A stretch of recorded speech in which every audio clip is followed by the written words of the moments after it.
మీలో ఎవరికైనా ఈ వెజిటేబుల్ పేరు తెలియని వాళ్ళు ఉంటే కామెంట్ చేయండి. నిన్న మా ఆయన్ని వెజిటేబుల్స్ తీసుకురా అని చెప్తే మార్కెట్కి వెళ్ళి ఇదేదో డిఫరెంట్గా ఉంది, నువ్వు ఎప్పుడు చేయలేదు కదా ఈ వెజిటేబుల్స్తో, ఒకసారి ట్రై చేయి ఎలా ఉంటుందో టేస్ట్ చూద్దామని చెప్పినారు. అయితే మా ఆయనకి దీన్ని ఏమని పిలుస్తారో కూడా తెలియదంట ఆ పేరు. సో నేను కూడా ఎప్పుడు ఈ వెజిటేబుల్స్తో వండలేదనమాట ఇంతవరకు, ఎలా ఉంటుందో టేస్ట్ కూడా చూడలేదు.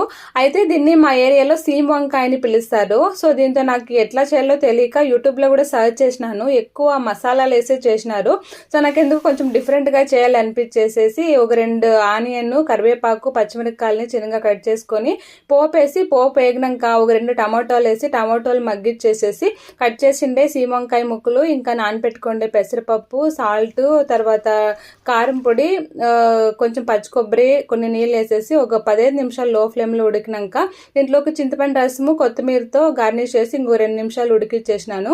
సూపర్గా ఉంది. సమ్మర్ కదా ఇప్పుడు బాడీ